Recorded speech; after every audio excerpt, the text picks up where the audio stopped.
Nous sommes au quartier Fouda, principalement dans l'arrondissement de Yaoundé 5e au Cameroun. Nous allons à la rencontre de notre diva du cinéma, Tatiana Matip. Yvan Ameni, bonjour. Tu as bien dormi? Ah, très bien, très bien. Ça se voit même chez moi que j'ai très bien dormi. Comment tu te sens avant l'interview avec Tatiana Matip?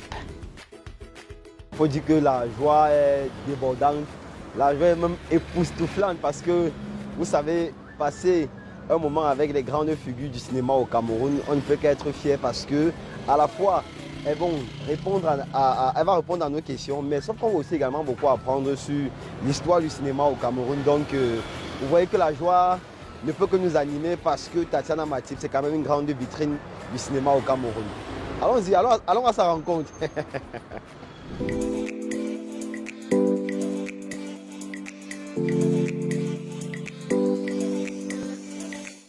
Reconnue pour son talent remarquable d'actrice, Tatiana Matip est cette figure emblématique qu'on ne présente plus.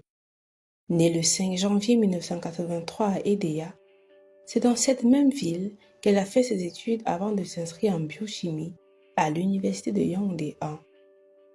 Elle fait son entrée dans le cinéma en 2001 après avoir lu une affiche d'appel à casting pour un film sur un mur de son université. Lors de ce casting, elle fait la rencontre de Cyril Massot, qui produira en 2006 le film Confidence, dans lequel elle a un rôle. Amoureuse de son art et soucieuse du développement de celui-ci, Tatiana a fondé le Tatiana Art Ciné, dont le but est de former les jeunes au jeu d'acteur, à l'écriture, au scénario et à la réalisation. En tant qu'actrice, elle a incarné une diversité de personnages, démontrant ainsi une palette émotionnelle riche et nuancée.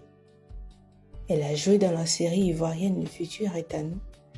Elle a aussi joué dans de nombreux films comme Double Jeu en 2018, Glass House en 2016, Mémoire de sang en 2013, pour ne citer que cela. Sous sa casquette de réalisatrice, elle a co-réalisé avec Big Close le clip vidéo du titre Ta fille n'est pas ta femme du groupe X Malaya. Elle est aussi derrière la production des films comme Il faut prévoir ou encore Les monstres. Notre invitée, en plus des casquettes qui lui sont reconnues, a aussi enfilé celle de MC lors de la 24e édition du Festival Écran Noir en 2020. Elle a d'ailleurs remporté de nombreux prix comme celui de meilleure actrice du Cameroun à la cérémonie de la nuit du court-métrage en 2013, le prix spécial du jury fiction au FESPACO dans le film Confidence, meilleure actrice du Cameroun au Focafo Awards et au Festival Yara en 2019. Pour cette icône, le cinéma, plus qu'un métier, c'est un mode de vie.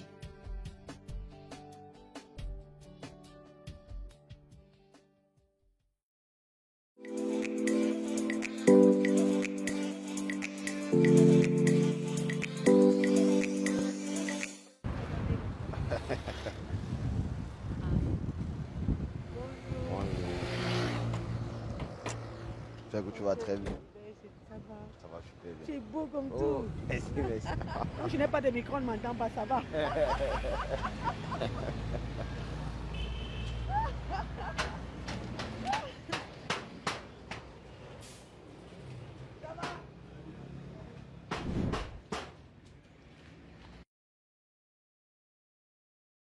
Pourquoi avoir choisi le métier d'artiste et cinéaste? Pourtant, au départ, tu étais étudiante en biochimie à l'université de Yaoundé 1. Alors, la transition entre mes études scientifiques et le cinéma, c'est une bonne question, ça.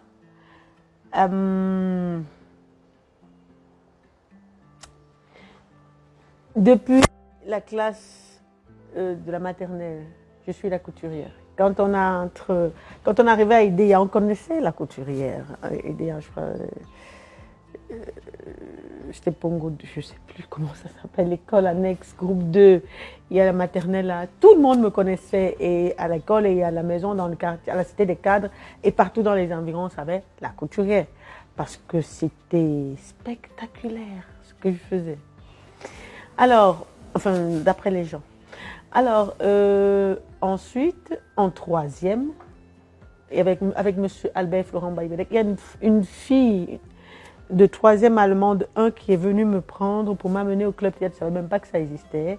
Et j'ai rencontré M. Albert Florent Baïbedek. J'ai oublié le nom de cette fille, je lui dis bonjour d'ailleurs.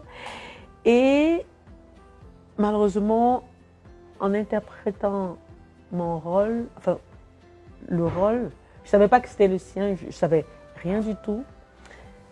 J'ai appris que c'était le sien et que parce que je le faisais très bien, j'ai pris sa place. Elle était venue me chercher parce que je faisais rire tout le monde. Elle me dit non mais toi tu dois être au club théâtre. Et là elle m'a prise et depuis ça m'a un peu fait mal. Et donc on revient dans l'université. Je voulais donner l'historique pour qu'on comprenne que j'avais ça déjà quelque part dans la tête. J'avais plus d'argent pour payer mes études. Et je ne pouvais pas compter sur mes parents. Nous sommes 8 à l'époque, parce que ma petite sœur est morte, ma jolie petite sœur. Et je dois payer la scolaire. Alors je me dis, qu'est-ce que je sais faire? Qu'est-ce que je sais faire? Qu'est-ce que je sais faire? Le théâtre. Seulement, je vois casting pour un film. J'étais très bonne, parce que tu as dit les études biochimie. J'étais la biochimie, les études scientifiques. J'étais donc très forte en sciences, je ne sais pas comment, mais j'étais spectaculaire en biologie. Et tous mes professeurs de sciences m'aimaient beaucoup. Donc moi je savais que je pars faire biochimie, parce que la chimie pour moi c'était facile. Donc voilà, moi je savais que c'était biologie et chimie. Donc je suis arrivée à l'université pour faire biochimie. À l'université pour faire biochimie, on enseignait très mal. On n'enseignait pas comme à l'école. C'était trop compliqué, des noms compliqués, je ne dis pas, oh, pourquoi c'est comme ça? C'est trop bizarre. Et de toute façon, je devais continuer, il fallait une licence. Et j'ai dit, j'ai plus d'argent. Je ne peux pas demander à papa de l'argent parce qu'il a 6 enfants encore, c'est trop. Ce que je fais, c'est qu'il faut que je trouve du travail. Et je me suis donc rappelé. Rappelez-vous, je vous ai dit, je garde ça dans ma tête. Je sais faire quoi? Je sais faire le théâtre. Et donc, il faut que je donne de l'argent. Il faut que j'aille faire le théâtre pour donner de l'argent. Et j'ai cherché. Alors, comme par hasard, je vois écrit sur un mur de l'université casting pour un film. Et je me souviens qu'à une prestation de Albert Florent Baïbedek avec qui je voudrais d'aller travailler, parce qu'il travaille toujours avec des pièces théâtrales. Alors, il me vient qu'on me disait dans le public, il y a des gens qui disaient elle joue comme dans un film. J'ai retenu cette phrase. Et quand j'ai vu le film, je me dis si je joue comme dans un film et je fais théâtre, ça veut dire que je peux m'en sortir là-bas. Alors, ce qui s'est passé, c'est que j'ai suivi à pied, parce que je n'avais pas d'argent. J'ai suivi à pied, j'ai marché, j'avais la sueur sur moi. J'étais belle comme toi. Mais j'avais la sueur sur moi. Et j'ai marché, je ne connaissais pas l'endroit. C'était écrit CCC, je ne savais pas que c'était Centre culturel camerounais. Alors j'ai dit, j'ai demandé à tout le monde. Hein. Les gens me disaient non, c'est CCC, c'est savon, c'est CCC, c'est... Alors il y a quelqu'un qui m'a dit non, c'est Centre culturel camerounais. Allez tout droit, vous allez vers la province. Vous connaissez province? Je dis non monsieur, vous allez comme ça, vous faites tout droit, la dernière maison là, là-bas. Je dis merci beaucoup monsieur. Alors j'ai commencé à marcher. Quand je suis arrivée justement, j'ai vu plein d'enfants qui faisaient le casting, des jolies filles. Et j'avais vraiment honte parce que je ne me trouvais pas jolie, elles étaient trop belles. Alors, je suis allée me cacher derrière le mur, et au moins pour que la sueur quitte. Vous voyez, que la sueur quitte et que je ne sois pas, au moins que je sois présentable. Et quand j'avais fini de sécher, quand je suis rentrée, il n'y avait plus beaucoup de gens. Et je pouvais venir directement m'adresser à celui qui était là. Vous savez qui c'était? Cyril Masson.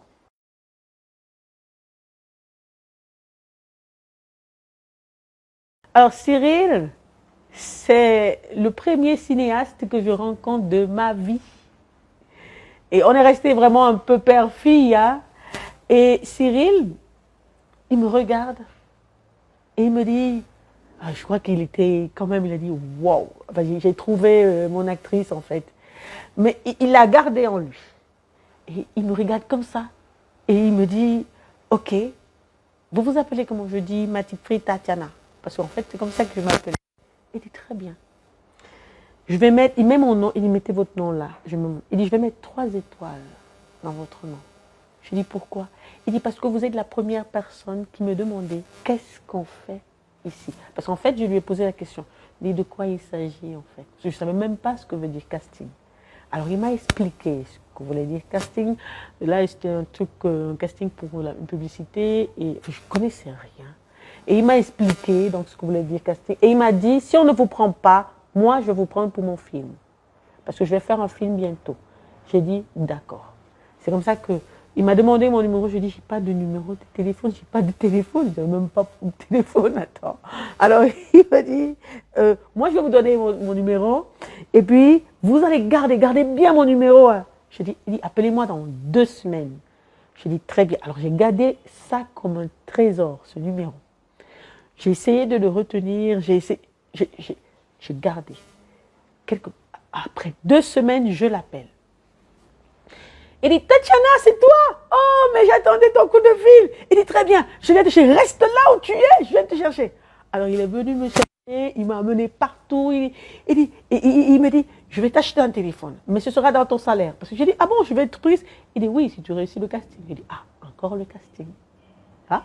Et puis, il m'a amené chez lui, parce que chez lui, un peu, c'était le siège pour le casting. Et donc, j'ai rencontré Thierry que j'avais déjà connu grâce à ma sœur, parce qu'on rentrait à la maison, ma sœur s'est arrêtée. Elle dit, ce type-là, il joue à la télé. Et elle s'est arrêtée, et elle a parlé avec lui. Et elle lui dit, j'ai ma petite sœur qui fait du cinéma comme toi, il faut la prendre. Il dit, d'accord, on va voir ça. Et je rencontre donc Thierry là-bas, parce que Thierry vient me rencontrer chez un de mes amis. Et puis Thierry dit, d'accord, celle-là, je vois, il ne faut pas la toucher. Mais c'est la première fois qu'on entend Tatiana Matip.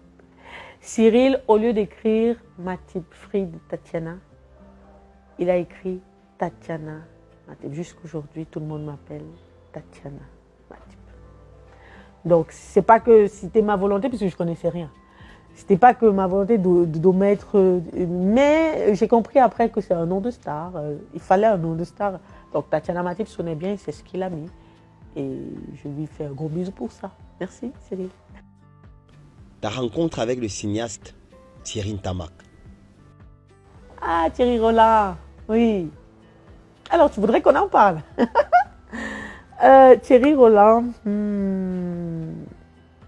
merveille ce garçon. Thierry Roland, quand on se rencontre, il vient pour connaître la petite sœur de sa nouvelle amie. Et sa nouvelle amie, à ce moment, c'est Pascal. Je ne dis pas copinage de bisoutage, non. Je dis vraiment nouvelle amie comme ça. Et puis, pour ma sœur, ma type Elisabeth Pascal, c'est son nom, elle lui dit, j'ai ma petite sœur qui fait exactement ce que tu fais. Il faudrait que tu l'entraînes dans ce que tu fais. Il vient me voir. J'étais à Olezoa. Donc, je n'habitais pas là-bas, mais j'allais voir mon petit ami. Et mon petit ami là-bas me dit, je lui dis, mais viens, comme c'est Pascal qui t'envoie, viens. Il n'était pas content, bon, je m'en fous un peu, c'est Thierry Roland. À l'époque, il passait à la télé, il parlait dans Revenant. Oh là là, tu ne peux pas être fâché de le voir. Alors Thierry vient, et puis on parle, et puis on a parlé de tout, j'étais très heureuse de le voir. Il a dit, ok, bon, d'accord, je t'ai vu, je rentre. Il est rentré. Et en fait, il comptait parler de moi à Cyril. Mais il ne savait pas que Cyril me connaissait déjà parce que j'avais fait le casting dont je vous ai parlé tout à l'heure. Et c'est comme ça que quand il me voit au casting, il dit, mais comment tu as fait? Je comptais de pas. J'ai dit, bon, les voix de Dieu. Ça veut dire qu'en fait, je devais être là, c'était ma place. C'est comme ça donc Thierry et moi, on commence à marcher ensemble. On m'appelait la petite sœur de Thierry Roland. Parce que parfois, je dormais même chez lui. Je connaissais sa maman. On montait, il y avait une petite chambre à côté. Parfois, j'avais des problèmes et ce sont eux qui m'ont hébergée. Et puis après, c'était vraiment difficile à l'époque. Et puis après, Thierry a fait Psychose, j'étais la femme de Thierry Roland. Ensuite, il a fait ci. Il a fait plein de choses. Il fallait toujours que je sois là, en fait. C'est pour ça qu'on disait, bon, j'étais la petite sœur de Thierry. Jusqu'à Ne crains rien, je t'aime, qui était... Enfin, jusqu'à présent, c'est quand même immense. Ne crains rien, je t'aime, qui a eu les ovations au pavillon africain de Cannes. Et où on a dit à Thierry, Karine Barclay a arrangé le processus de visionnage dans tous les festivals, elle m'a dit du monde. Pour Thierry, quand je dis tous les festivals, ceux qui avaient accepté, ils étaient nombreux. Et elle m'a dit que c'était le succès garanti pour Thierry. Bon, Thierry a refusé. Elle m'a dit, c'est sûr qu'il avait peur, il y a des gens qui ont peur du succès. Qu'est-ce que vous voulez que je dise?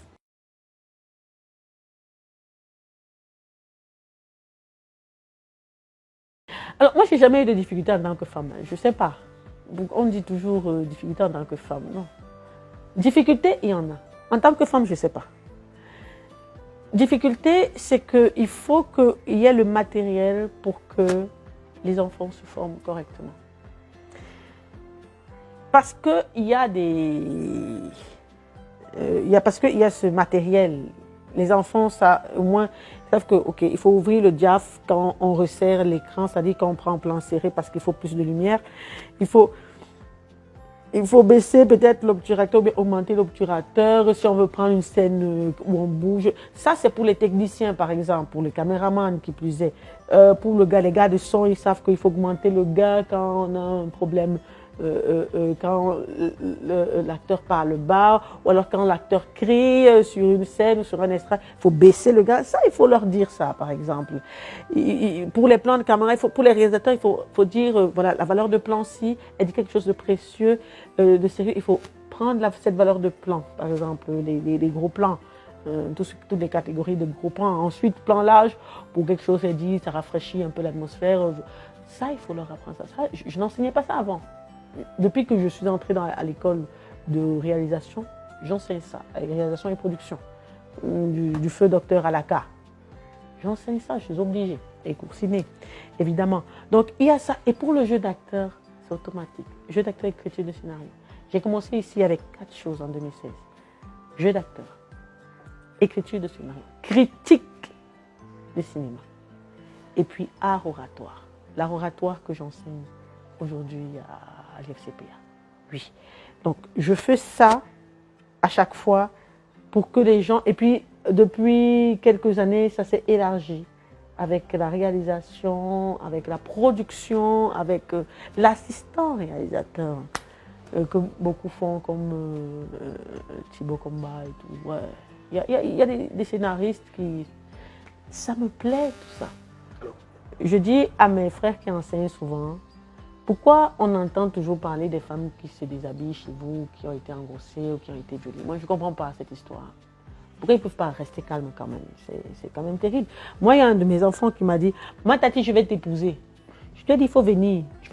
Ce que je vais te faire quand tu vas me voir, tu vas changer d'avis. Alors, ça fait rire tout le monde, mais j'arrête un élan.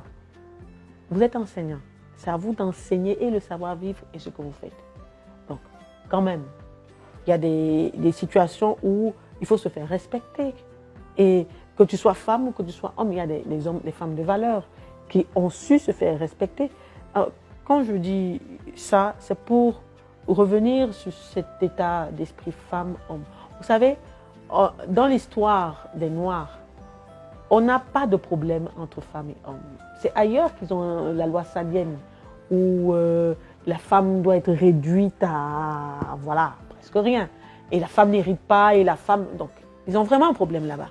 Chez nous, on n'a pas ça. On a Hatshepsut qui a été régente de Toutankhamon. Si je pense, c'était sa tante. Et puis, on a Akhenaton, qui, quand il partait, Akhenaton IV, quand il partait conquérir les terres, il y avait des fertités qui restaient gérer la cité. On n'a pas eu, depuis des années, on n'a pas ce problème. Donc, depuis des siècles, des décennies, des millénaires, on n'a pas ce problème de femmes, d'hommes. Non, on n'a jamais eu ce problème. Donc, ce n'est pas aujourd'hui où ça va commencer. La seule chose qu'on demande aux hommes, c'est de respecter notre travail et de ne pas voir en nous toujours des femmes à vouloir embrasser, accoucher avant de donner du travail. Par exemple, ça, on doit leur dire ça. Parce que ce n'est pas ce que leur maman leur a appris. Je ne pense pas. Il y a quelqu'un qui me disait, mais qu'est-ce qu'on apprend? Peut-être on apprend à la femme à laver des assiettes. Je dis non, ce n'est pas ça qu'on apprend à la femme. Quand un homme est responsable, la femme est dans son rôle. Même si elle gagne plus, je vous assure, elle est dans son coin. C'est quand un homme est irresponsable que la femme prend le dessus. Elle dit, ok, comme tu ne peux pas prendre tes responsabilités, moi, je vais prendre nos responsabilités pour nous deux. Pour ne pas te faire honte devant les gens. C'est de ça qu'il s'agit.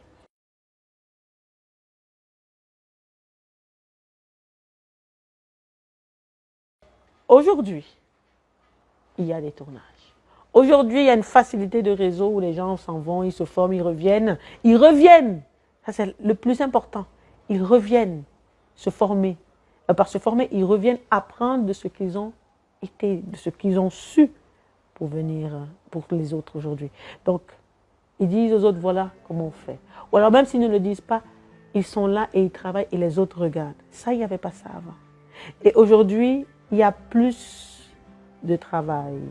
C'est-à-dire, il y a plus de production. Les gens sont heureux enfin, pas qu'ils sont heureux, mais ils travaillent au moins. Il y a de la production.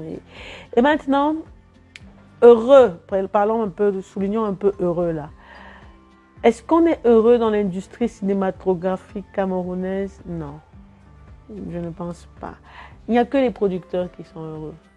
Parce que quand ils réussissent à donner des miettes à tout un chacun, ils peuvent vendre le film pendant 20 ans. Le film sera toujours vendu. Ils ont leur réseau de distribution, je ne sais pas comment. Quand ils entendent que ici, viens là, je te mets là, on peut vendre là, on peut vendre là. Ils ont leur réseau de distribution.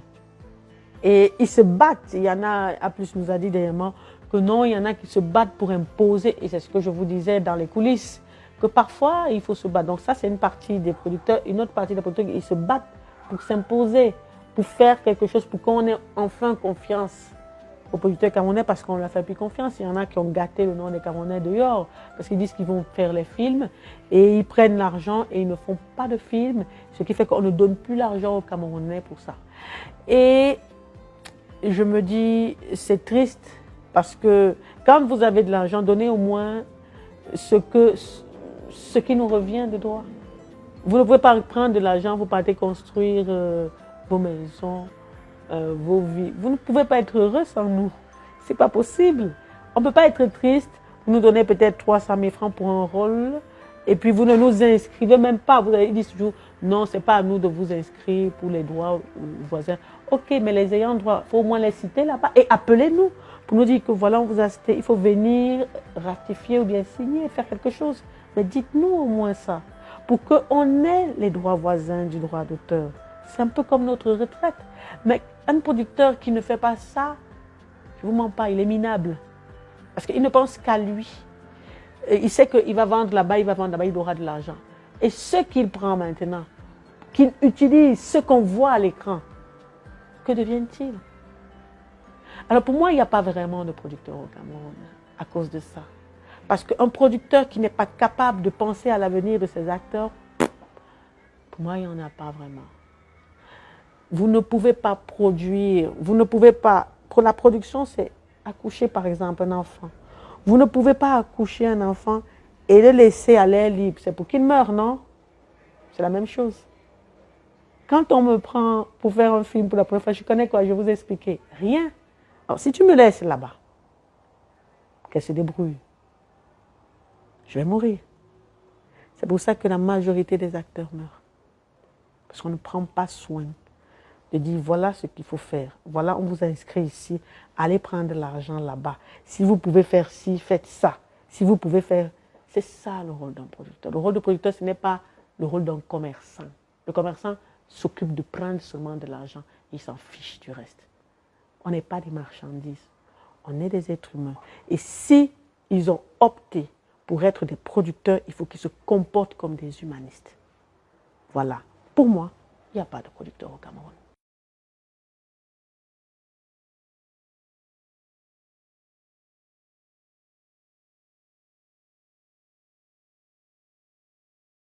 Le tour de l'Afrique, pour l'instant, a commencé avec La Côte d'Ivoire, c'est... Et c'est donc là-bas à Niamey, au Niger, pour la deuxième fois, je crois. Parce que c'était la deuxième, je crois la deuxième ou la troisième édition, je ne sais pas. Mais c'est la deuxième fois. À Niamey, comme écrit. J'avais fait un jeûne terrible, comme celui que je fais en ce moment. Et on me dit, Tatiana Matip, on a besoin de vous pour interpréter le rôle de Margaret Guetta dans Le Futur Réan. Ce qui vient à toi sans que tu n'aies fait d'effort et que c'est positif, prends-le. Je dis, merci, d'accord, je viens. On dit, ce sera jusqu'à la fin de l'année. Je dis, ok, je n'ai pas de chat, je n'ai pas de chien, je n'ai pas de mari, j'ai rien. Je vis seule. Ok, je viens. Ok. Il dit, bon, je vais vous envoyer un extrait. La productrice dit qu'elle ne vous connaît pas très bien, donc je vous envoie un extrait et puis vous allez donner. Je dis, ok. Quand je dis souvent à mes enfants, il faut faire les choses exactement à la minute près. Quand on m'a envoyé, j'ai pris et j'ai fait un self-tape là. Alors je donne le texte, je fais même la réalisation en même temps, je leur envoie. Un jour passe, pendant que je suis en train de former les enfants et tout, je fais ma masterclass là. Et elle ne s'est pas dit, ah bon, ben, c'était donc pas pour moi. Je continue.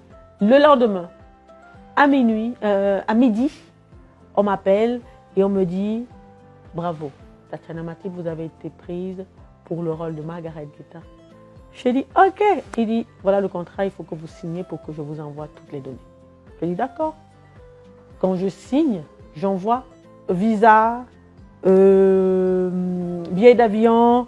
Et on m'a même donné de l'argent pour le Covid, pour payer le médecin.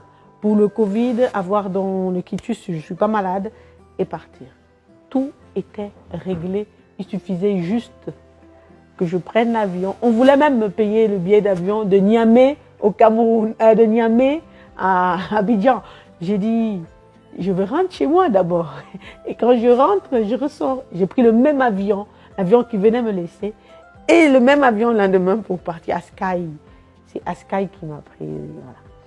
Et c'est comme ça que je suis arrivée à Abidjan. Et que je me rends compte que je suis arrivée à Abidjan.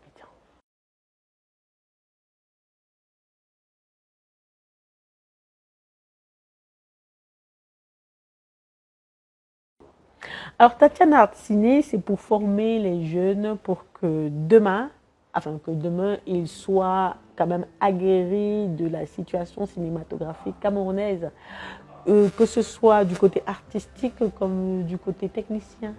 C'est-à-dire que je leur montre les bases. Bon, pour les acteurs, ce n'est pas les bases. Hein. Je leur montre les bases de toute l'industrie cinématographique, depuis sa création jusqu'à la fin. Et comment créer, c'est bien que vous en parlez, et comment créer un système où on peut être indépendant de l'aide financière pour le cinéma. Comment créer ça pour qu'on puisse avoir de l'argent et pouvoir se nourrir, donc avoir nos finances sans que eux, on ait à toujours les appeler. Il y a plusieurs cérémonies de récompense au Cameroun qui naissent au quotidien, chaque jour. En tant que professionnel des arts et de la culture, quel est ton regard sur ces événements qui naissent tous les jours au Cameroun? Oh, à vrai dire, beaucoup, c'est pour se faire de l'argent. Je le dis carrément. Beaucoup, c'est pour se faire de l'argent. Il n'y a pas toujours des vérités là-dedans, donc moi, je ne m'intéresse pas beaucoup. Si ça se passe bien, on applaudit.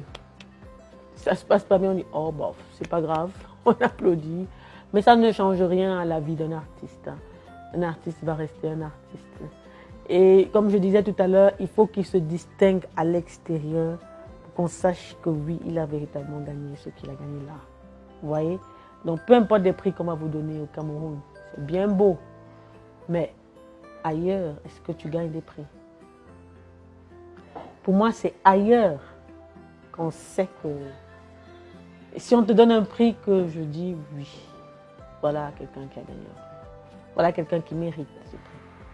Et ici au Cameroun, bon, que ce soit c'est bien.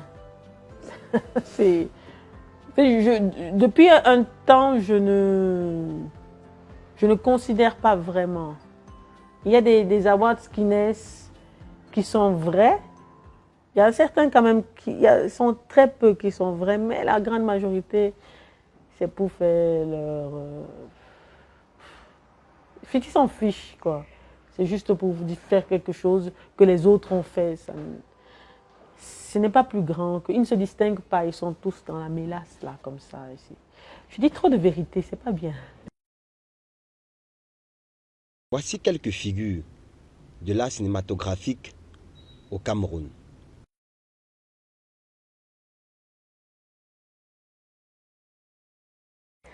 Alain, c'est mon frère. Alain, quand je dis frère, il a commencé avec confidence. Hein. On a le même nombre d'années. Hein. Un vieux de la vieille, comme moi, je suis une vieille de la vieille. On a 23 ans ensemble, on s'est échangé des petits coups de poing. Bon, quand je dis petits coups de poing, il me dit Tatiana, arrête d'être comme ça, tu es trop calme. Tatiana, essaie de t'habiller comme une fille. Tatiana. En fait, c'était ça. C'est maintenant même que je peux mettre des boucles. Alain, moi, je n'étais pas comme ça.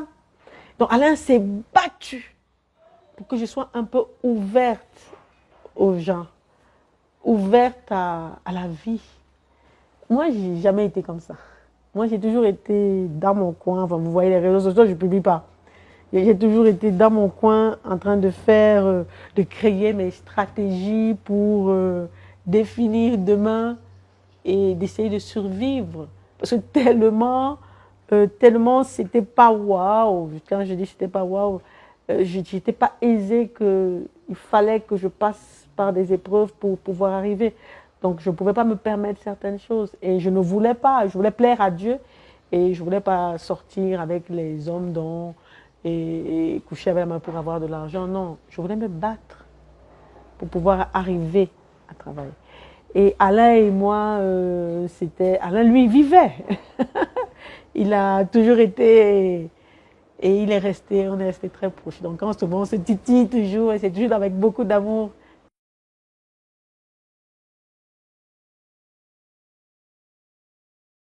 C'est une battante.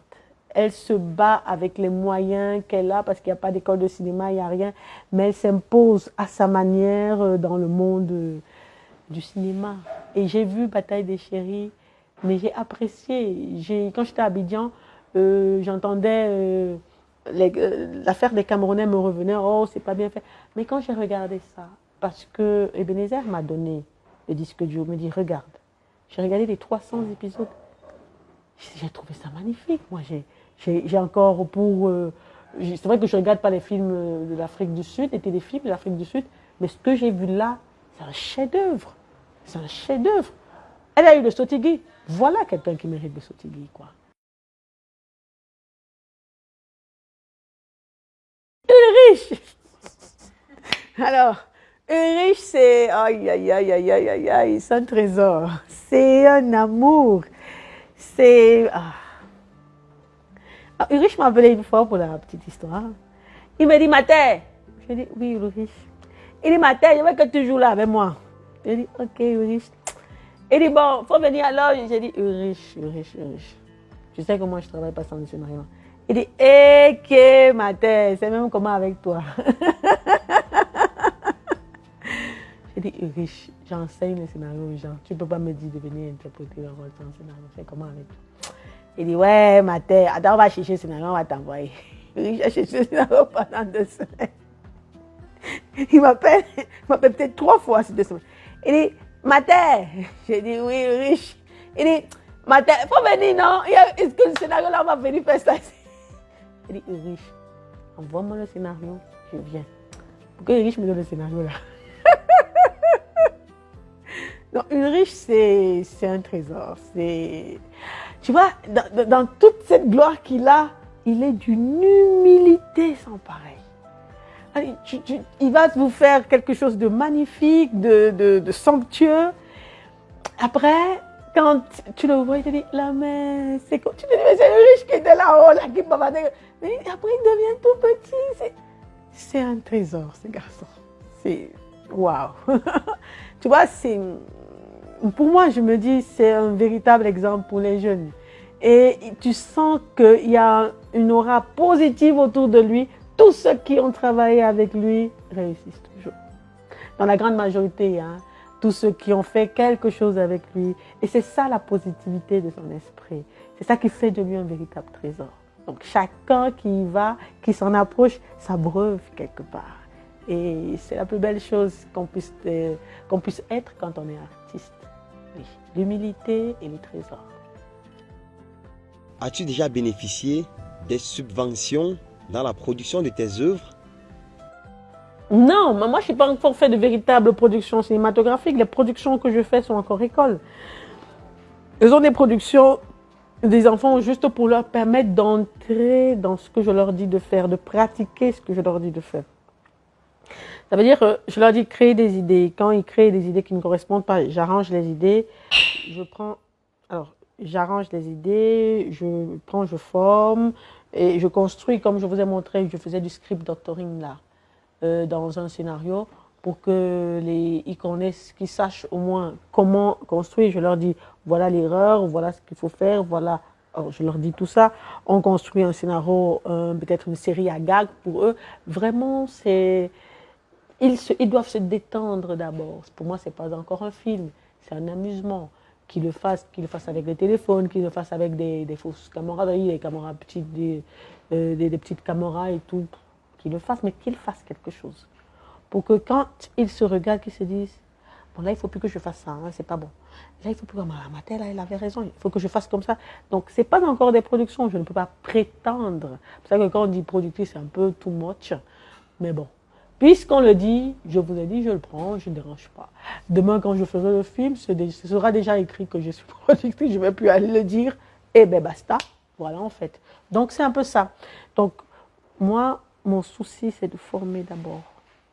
Et quand ils sont assez forts, on y va, en fait. Donc je ne peux pas prétendre à l'aide, et je déteste ça, l'aide financière. Je n'aime pas entendre ça. J'aime quand on crée quelque chose et qu'on apprend. Vous savez, je leur dis toujours en Amérique. En Amérique, ils ont commencé, je ne pense pas qu'il y avait de l'aide. Ils n'avaient rien. Et ils ont commencé à se fédérer pour pouvoir avoir un produit. Parce que quand vous voyez aujourd'hui, ils sont restés avec ça. Quand vous voyez aujourd'hui un film américain passer, vous voyez plein de maisons de production, n'est-ce pas? Parce qu'ils se sont fédérés pour faire un film. Pourquoi ça nous dépasse tellement de se fédérer? Donc moi, je crée ceux qui peuvent se fédérer demain. Caméra, tu vas faire ci. Toi, éclairagiste, tu vas faire ça. Et je leur dis à tous les assistants, créez des maisons de production fictives d'abord. Pour que quand vous faites votre affaire, que vous soyez coproducteur de votre produit. Vous savez que moi j'ai apporté ça, vous créez un budget. Ah, moi j'ai apporté ça. Ah non, moi j'ai apporté ça aussi. Ok, moi c'était 10%, moi c'était 2%, moi c'était 3% du budget. Vous vous fédérez. Et ce qui en sort, c'est ce que vous avez fait ensemble. C'est comme ça qu'on travaille. Ce n'est pas qu'on compte sur l'aide des gens. On n'est pas des mendiants. Il faut qu'on arrête quand on dit les artistes sont des mendiants.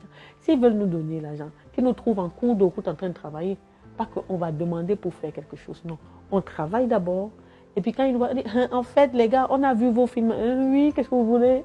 On voulait gagner de l'argent. Pourquoi est-ce que vous voulez donner votre argent? Pourquoi on a besoin de votre argent? En fait, il faut qu'ils nous convainquent. Il faut que ce soit eux qui nous convainquent qu'on prenne cet argent. Ouais? Pas que c'est nous qui avons besoin de cet argent. Je n'aime pas ça. On peut travailler sans leur argent. Et on peut faire en sorte que les gens regardent nos films sans leur argent. Au départ, c'est ce que Nollywood a fait. Ils ont travaillé sans l'argent des gens. Et on regardait ça dans les clubs. On payait 100 francs, 200 pour aller regarder dans les salles. Moi, je n'ai jamais fait ça, parce que toujours dans la clôture. Mais les gens le faisaient. Ils venaient nous raconter des films. Et après, c'est devenu quelque chose de géant. Après, maintenant, on va leur dire, bon, les gars, on a besoin d'acheter Nollywood pour être dans le bouquet Canal+. Ah, pourquoi? Ouais, parce que les gars, on transforme ça en dubbing, ça nous fait aussi de l'argent. Moi, on vous donne un pourcentage et puis vous avez un pourcentage. Ok, donc en dehors de ce que nous on a, on pourra encore avoir de l'argent là-bas chez vous dans les francophones. Ils disent oui. Ok, ils acceptent ça. Vous comprenez? C'est ça. Il faut qu'on crée une force qui permettent le pourparler, la négociation. C'est comme ça qu'on travaille. On ne travaille pas pour attendre l'argent de quelqu'un. On ne va jamais travailler sinon. Donc je commence comme ça avec des enfants. Ils vont commencer avec leur téléphone puisque ce n'est que ça qu'ils ont. Après, quand ils auront des petites caméras comme ils ont fait la famille idéale là, ils vont faire avec la petite caméra. Quand ils auront une grosse caméra, comme maintenant j'entends, maman Tati, j'ai déjà un petit équipement là. L'autre dit, ah maman Tati, il y a l'autre si on veut commencer le film. Ok, vous avez 2 caméras. Venez, c'est comme ça que ça commence. Demain, je dis dans 5-10 ans, vous allez entendre parler et ce sera autre chose. C'est comme ça qu'on travaille. Eux là, qui donnent l'argent, qui aiment trop les gens pour donner l'argent à tout le monde là. Quand ils vont venir, c'est pour négocier. Ce n'est pas pour apporter d'aide. On n'est pas des mendiants. L'Afrique est plus riche que toute la planète Terre.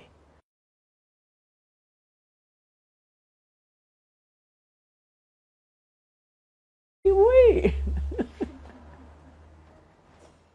Oh oui. Non, il ne faut pas vous fier à la tête que je viens de tourner. J'ai dit oui, tout court, voilà. Oh, faut être naturel. Oui, Tatiana, il est naturel. Hein? Faut être naturel, faut être vrai. Et il ne faut pas se prendre la tête. Ce n'est que moi. C'est tout. Faut être responsable et sûr de soi. Mais, 3 points de suspension, j'ajoute, il faut surtout que tu sois mon mari. Je préfère dire ça parce que j'ai essayé de me marier 2 ou 3 fois déjà. Et à chaque fois, le Seigneur me dit, c'est pas le bon. Parce que je prie avant. Alors, je vais vous raconter la fois d'Abidjan où je devais me marier. Et il y avait déjà tout, il y avait même la bague de fiançailles et tout. Et qu'est-ce qui se passe? Je demande, je dis au Seigneur, Père éternel, comme tu vois là, je suis en train d'aller me marier. Et je vais me marier vendredi. Donc comme on est lundi, si tu peux répondre avant, ça m'aiderait peut-être. Donc voilà, moi je te dis, s'il part sans m'épouser, ça veut dire que ce n'est pas mon mari. Mais s'il reste et il m'épouse, je sais que tu as validé et que tu as béni mon mariage. D'accord? Très bien. Je n'ai pas fini la prière que l'Éternel. Quand je rentre la soirée, il me dit, tu es là? Ok, viens.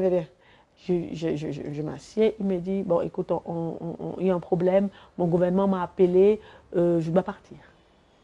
J'ai dit, ok, mais on peut se marier mercredi comme tu pars jeudi. Il dit, tu sembles pas comprendre, je pars demain matin. Donc on n'a pas la possibilité de faire quoi que ce soit. Et puis je voulais bavarder et je me rappelle de la prière que j'ai faite. J'ai dit, ok, au revoir. Et il est parti. Deuxième cas, quelqu'un vient m'épouser, il est en Californie.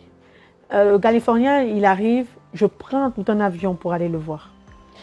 Et pendant que je suis en train d'aller le voir, moi je suis content parce que je ne veux même pas savoir ce que Dieu dit parce que je connais qu'il y a les tenues de Dieu là. Il va me dire, ah non, c'est pas.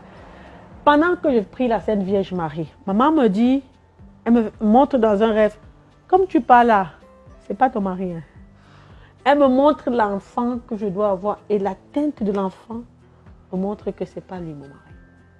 Donc j'avais déjà réservé, tout était déjà pris. J'ai dit ça va.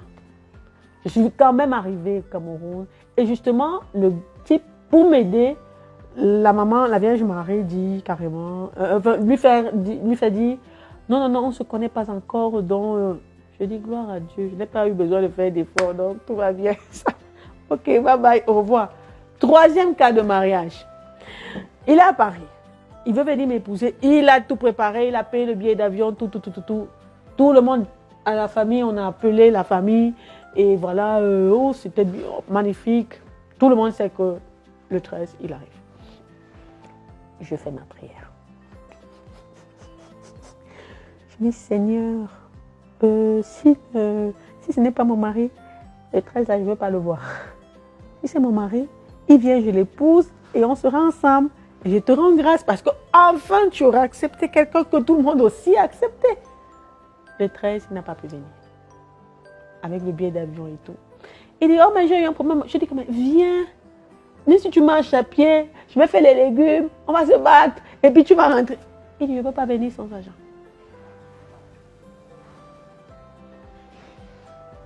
Donc, Tatiana Matip est un cœur à prendre si vous êtes son mari. Oui.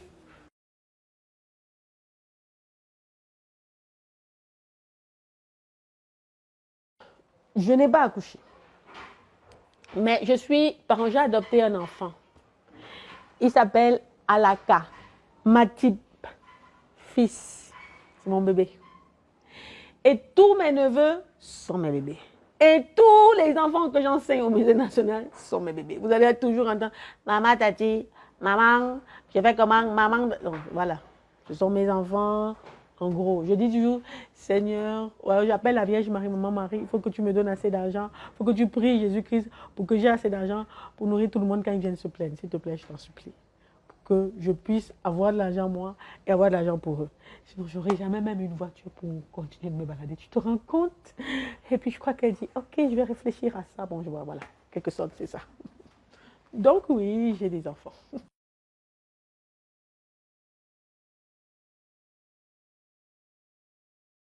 Monogamie, c'est comment?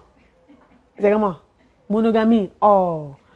Dieu a dit, l'homme quittera son père et sa mère et s'attachera à sa femme. On n'a pas dit ses femmes. Vous ne pouvez pas gérer déjà une femme, vous voulez gérer deux femmes, pourquoi? On a enlevé la côte de l'homme là. On a fait une femme. On n'a pas fait 20 femmes quand on a enlevé la côte de l'homme. Il ne faut pas exagérer. Il ne faut pas que vos envies deviennent les envies de Dieu. Non. C'est une femme. C'est monogamie chez Dieu, c'est monogamie chez moi. C'est comme ça. Après, on doit laisser. C'est toujours le mari là que Dieu cherche comme ça. On avait dit le mari, non. Voilà. Le mari. Voilà. Voilà. On s'est compris.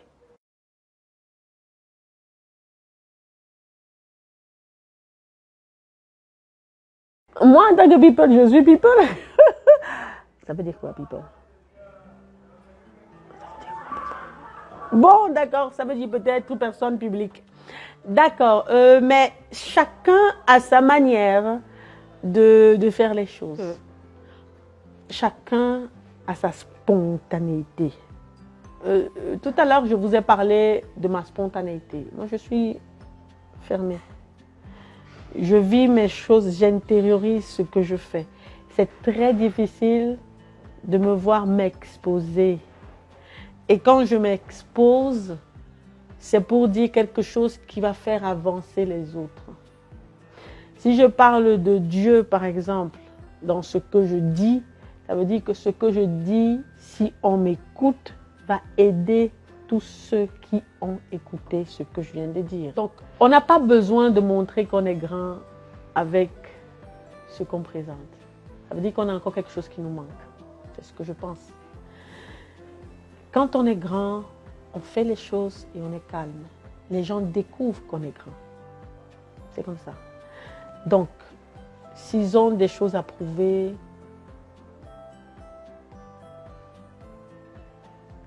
ils vont faire ce qu'il faut. Dire aux enfants que non, il faut traverser le désert pour pouvoir arriver. Et tout le monde, qui que tu sois, chacun a une histoire à raconter où chacun, cette personne a traversé le désert. Il ne faut pas cacher ça pour que les gens sachent que, aïe, donc il faut passer par là pour être comme ça. Il y a des gens qui sont nés pour être bien tout de suite. Mais même quand ils sont bien, là où ils sont bien, il y a quelque chose qui les rend tristes. Donc chacun passe par une étape de souffrance qui lui est propre, qui est propre à sa destinée. Donc il ne faut pas vous leurrer, il ne faut pas vous mentir. Et en plus, la richesse n'est pas le bonheur si tu ne sais pas la gérer. La richesse, c'est un don. On l'acquiert quand on réussit à convaincre Dieu que oui, tu peux gérer les gens avec ce qu'il te donne. Sinon, pourquoi il te le donnerait? Pourquoi tu voudrais qu'on te donne cette richesse et tu vas marcher sur les gens? Il faudrait que les gens apprennent à grandir à l'intérieur avant d'acquérir de ce type de pouvoir, pouvoir le gérer.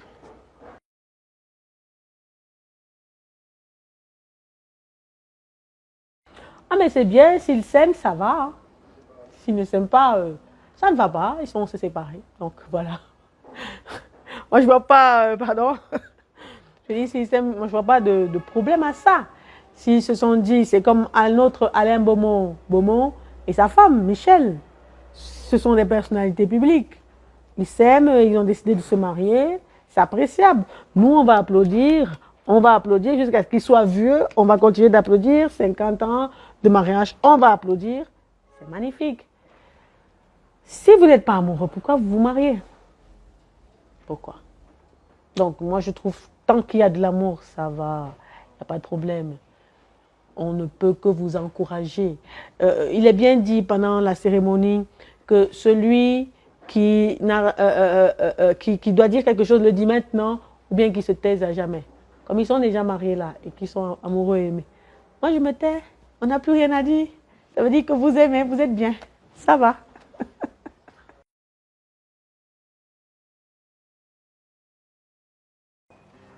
C'est moi qui vous remercie. Ciao.